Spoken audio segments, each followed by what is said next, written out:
lot of people call us Hazane, the people that emerge. It relates back to the original emergence story, our creation story, on how we came to be. At one time, there was nothing. Since the beginning of time, I could tell you that we lived under in the dark. We came from the underworld. There's a lot of stories of that, of how we came from the underworld. At the beginning, Black Sky and Earth Woman bore supernaturals who dwelt within the body of the mother, which is the earth. The supreme deity created first ancestral man, and they emerged from underground. People lived underground because it was dark all the time. There was just a little bit of light. And then there was a super being, and the grandmother told him, okay, I'm gonna put you in my back in my bag, and we're gonna climb up. And it was very steep. Some of them say that they made a ladder to come up with a buffalo horn. That's why the buffalo's horn is curved. Some say they use a sun ray. We use a sun source. It was like a torch. You could see. And as they were coming up, they lost their light. So prayers were then made, and they were given some eagle plumes for light, and then they followed from the underworld. She gave him instructions. We can't talk, they will hear us. But there are beings up there that have light, and they're singing, and what you do is you grab some of the light and you run around the earth. And then they had night and day.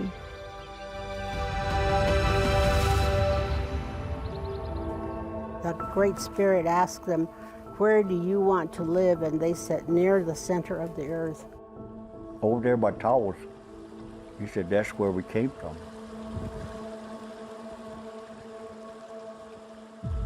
All of the people came out from the underworld.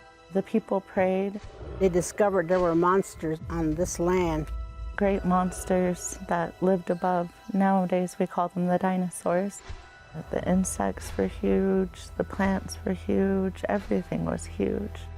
The various deities were told by the supreme deity to make the animals small, to make the earth safe for human habitation. The monster slayer was summoned to kill the giant elk, but it was not easy. A lizard came along and suggested to Monster Slayer that he clothe himself in his garment of the lizard to disguise himself when he approached the elk. There came a gopher who offered to help by digging a tunnel underneath the sleeping elk. The gopher dug under the elk, pulled out the hair from under the elk's arm. The Monster Slayer then had an easy shot with his bow and arrow. He shot the elk through the heart. The elk trenched the ground in the forward direction until it died. The elk was told it will no longer be huge and it can no longer hurt people, but it will be their source of food. When the Jicarillas came to this earth, there was nothing but water. Prayers were then made, and pretty soon the deities, they dried up the earth, and so that the humans could be on this earth. Other rivers and lakes and streams also appeared. There were piles of earth, and they grew into mountains. These ranges are part of those mountains that were created. The supernaturals gave the Jicarillas elaborate laws, customs, and ceremonies that were forever to be observed. The Jicarillas were told to honor and respect all their lands, protect all the wildlife, use all their natural resources in a respectful manner, and to protect their environment. And when we pray, you say, thank you for everything that to sustain life.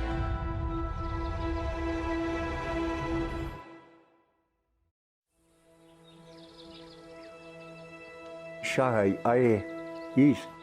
Shut I is south. Shut I is west. And then this one north is Yanakoshiyaya. It says under the Great Big Dipper. And then we pray to the North Star, Songstote de Ai. A lot of people will talk about it. When everything had power, medicine power, and when the land was young. And they always talked about when everything talked. And so our land to us is very sacred to us. We still believe that all these different things have power. Before the reservation existed, the land that the Jicarilla used was large. Look at a topographical map.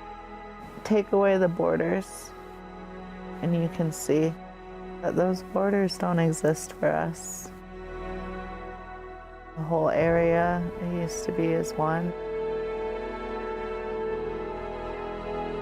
The Jicarilla Apache, like all Native Americans throughout the United States, identified their lands by their origin stories, as well as the sacred places, sacred rivers, and sacred mountains. The sand dunes are a sacred site for the Jicarilla. That mountain, Mount Blanca, is a sacred mountain, as well as the Sangre de Cristo Mountains.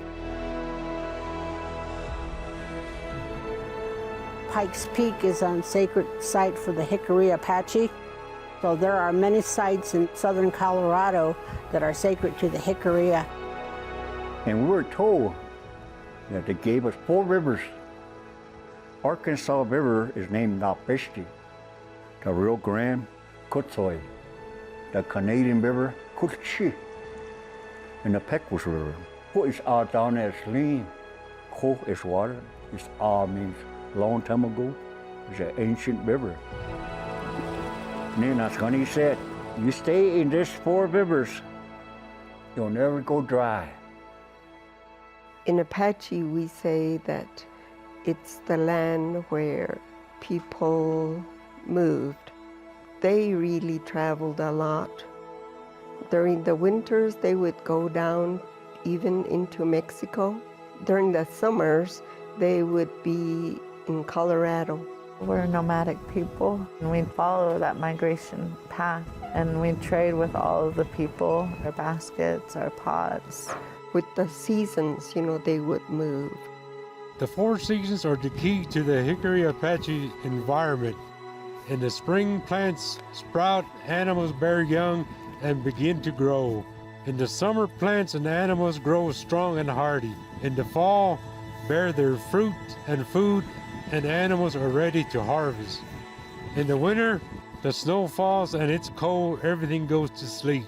The Jicarilla Apaches have used this simple environmental system for years.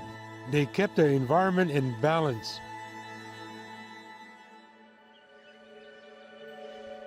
When I talk to people, they talk about where their families come from. People come from the San Luis Valley, from the mountains in Cuchara, from Las Vegas, and all the way up to Pikes Peak. And I'm proud to say our family came from Cimarron area. The Jicarilla lived in southern Colorado through the 1870s. Then the government moved them to their current reservation, which is only in New Mexico, with the headquarters in Dulce. My grandma, she lived to be 101, and she always yearned to go back to Cimarron. She never could because we were confined to the reservation that we currently live on. And she had always said that they had lived near water, a source like their river. So I've been that way, and it has a special feeling. The volcanoes up by Raton. I went there for the first time a couple of years ago, and it felt like I was going home. I love being home since a little girl. I remember coming home and I would have my grandparents roll down the windows because I would smell. There's a different smell here. You smells like home. I know this might not be where our home is. This is a reservation we were put on, but this is the home that we made for ourselves. It's amazing to know that we're all still here. We're Jicarilla, We're Apache. All we're here is to make sure that this land is here for them and their kids. You know, when their kids come out here, they can put their feet in this ground, you know. They can know that this is home. Home is where you're comfortable, where you're happy, where your family's at, family's all around you. And the land, that's a part of a home feeling.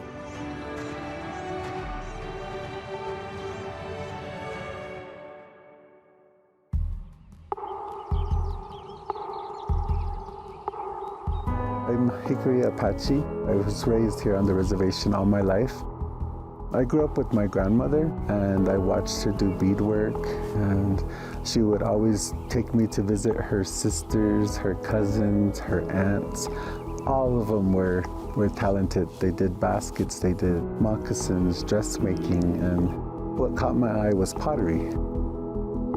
I was about 12 years old and I was in a summer program, and we had an opportunity to learn pottery, and I started making pots. These pots were traditionally used for cooking. Our pottery is made out of mica, and it's a specific kind of clay. It's a mineral. You'll see all the little bits of mica in there. This is naturally occurring. When we go to dig the clay, we have to pray to Mother Earth. You just don't go and dig a hole in the ground. You have to offer prayers and tell Mother Earth why you're doing it, and offer corn pollen. Dig the hole and cover it back up.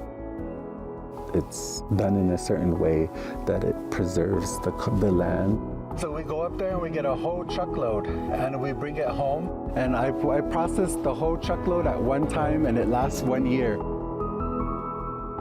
We put it in water and we take out all the debris like branches, rocks, and stuff like that. This will be a big ball when we're done. It'll be a big ball of mud by the end of the week.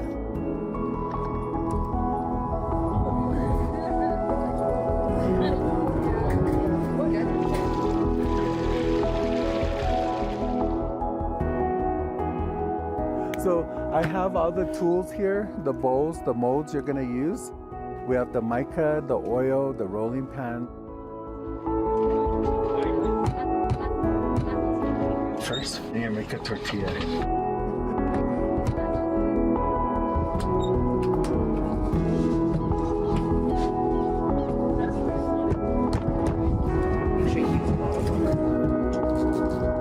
Get yourself the molds you're gonna use.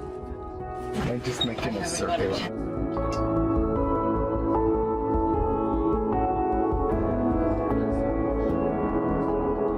So then now I'm gonna start adding coils.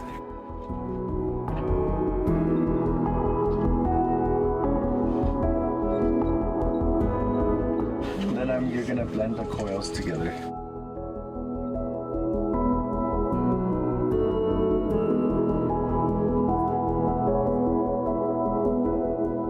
Back in the days they would take a group up the mountains, they would dig the clay and prepare the clay and make pottery, finish it and fire it. And they'd come back down the mountains and they would sell it to the Pueblo or the Hispanic peoples. And that was their way of bartering and making a living. I had to mold it into the shape. It was hard because I didn't know how to make it at first. We had their little stencils and I put it into the little stencil and I started making the coils on top. And on the second day, I was still trying to make the outline of it. Then you could add little decorations inside. Then on the third day, we were polishing it. So I'm gonna make this smooth and then we're gonna polish it with slip. Our pottery is not painted. It has this micaceous slip. The part I like most is polishing, burnishing my pots. And this is what you use to polish with. And you get a burnishing stone and you polish it. And I just put the slip on here. And then you use a stone to polish it. And today we were letting it dry, then we're using the rocks to scrape it off. That's why it's more shiny. This is called the fire cloud, and we fire our pottery upside down.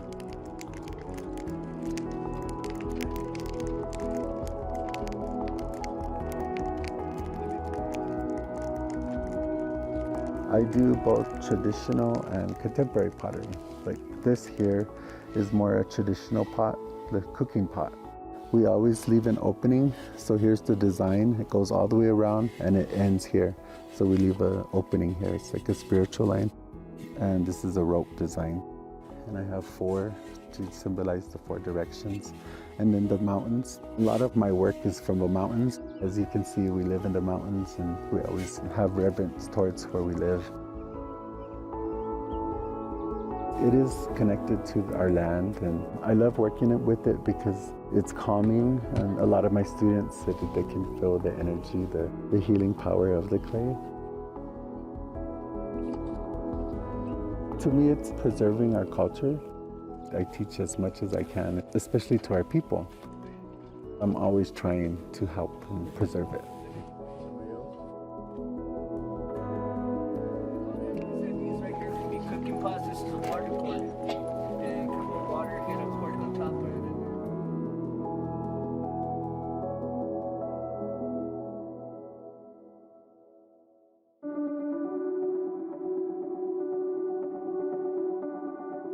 I didn't really know too much about my culture as I was growing up.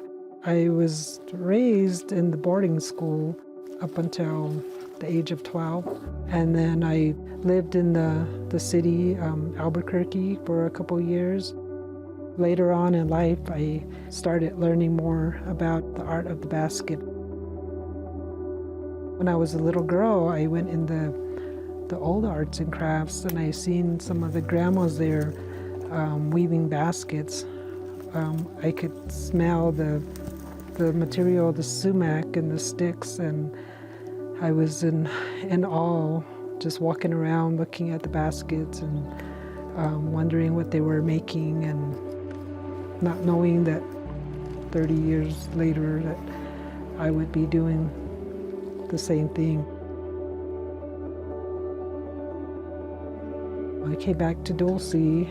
I started working at the Culture Resource in the early 80s with Lydia Posada. She had a program going on there, and she was teaching a lot of the ladies how to make the Jicarilla baskets. That's where it all began.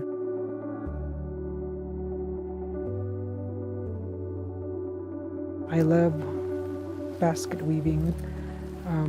Going out and collecting the material, to preparing it, to actually weaving and making a basket.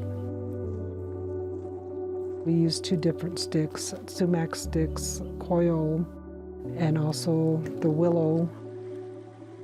And like this basket that I'm weaving, the brown is the willow, so that's a natural color, and the white is the sumac.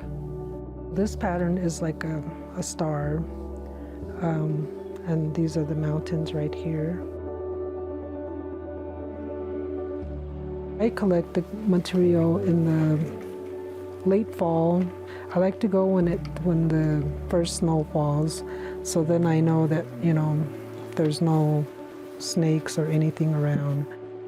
All the way to early spring. We gather the material from the earth, and it's provided for us. All this material is just out there, waiting for us to make use of it.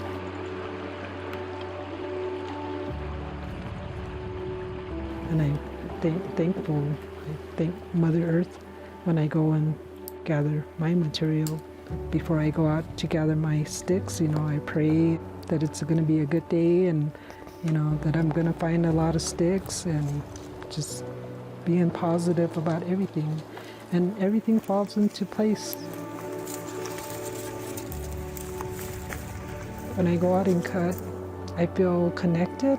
It's so peaceful, and just being out there cutting. I just love it, just going out there and just hearing the birds and the nature, the water. Just feeling connected.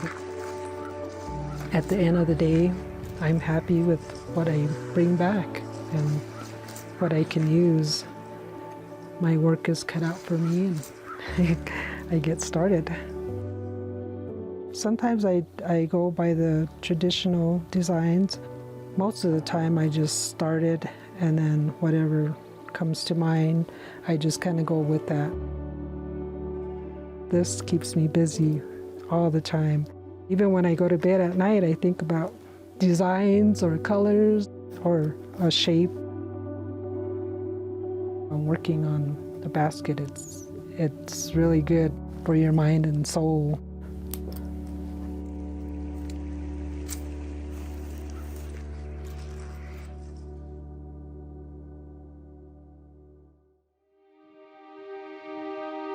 In the Apache way, there's a balance between animals, plants, and people. This belief has helped our people to maintain the meaningful way to deal with our natural environment. Expressing gratitude and offering of the natural world is a major tenet of our beliefs. In the Jicarilla Apache culture, plants play a significant role in our lives, and we honor all plants that give us food, medicine, shelter, and useful household items. There are many significant ways to use plants.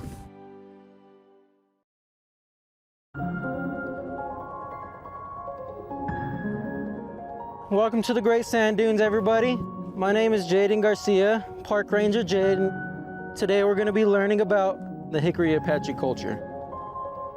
Does anybody know what this little plant is called right here? Sage! Sage. Do you know what the Native Americans used it for? They would boil these leaves down and it would create a tea. And it would help with headaches, if you had a sore throat or a cough. This rabbit brush the Native Americans used for stomach issues, and they would get this plant right here, poultice it down, which means smash it down, and they would use it on cuts and sores. They would go ahead and put it on the cut, and it would act as a natural healing method. Does anybody know what this plant is called right here? Yucca! Yucca. It is used for ceremonial purposes. Did you guys know you can make rope out of it? This is made from the yucca plant. This guy is called the ponderosa pine.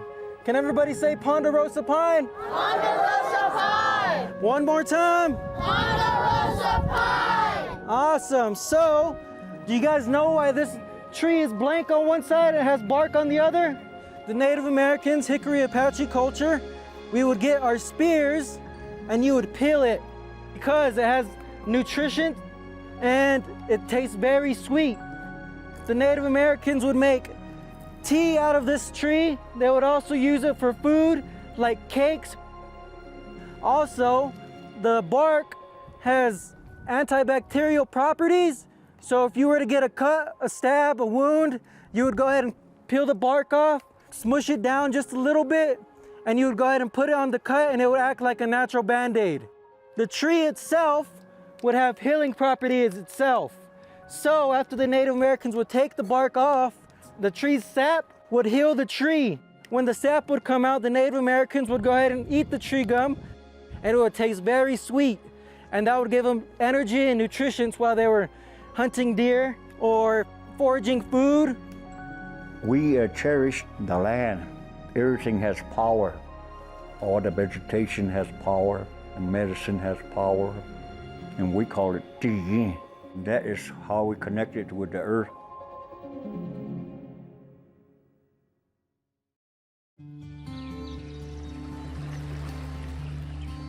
Ducklings told to protect the lake.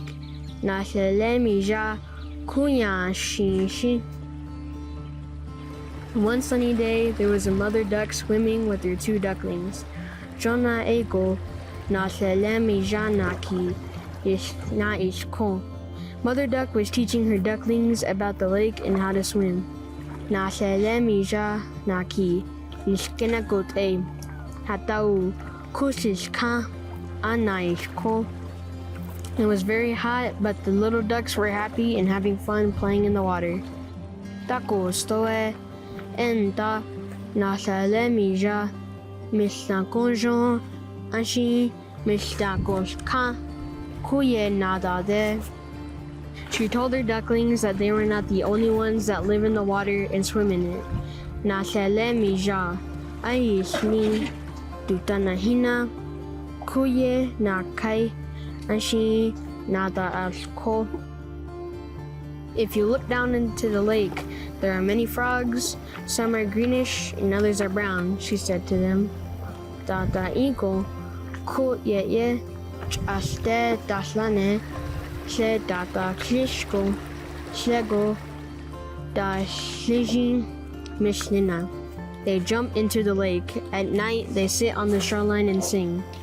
Ku ye ye, nast iti, let go. Kui paye dates spinko hadatiye. Looking down into the lake, she said to them, you will see many kinds of fish. Ko ye ye slash inko kosnina shuke tasane. The lake is home to the fish. Shuke ku ye ye miga. Once in a while, sheep and horses come to water, and even cats come to water, she explained to them. Dashinish dine dipe shisli ego kot not kai damushanda kot not kai mishnina. They all come to water. That is why everybody has to take care of the water. Da so kite not kai eka kumaj ishi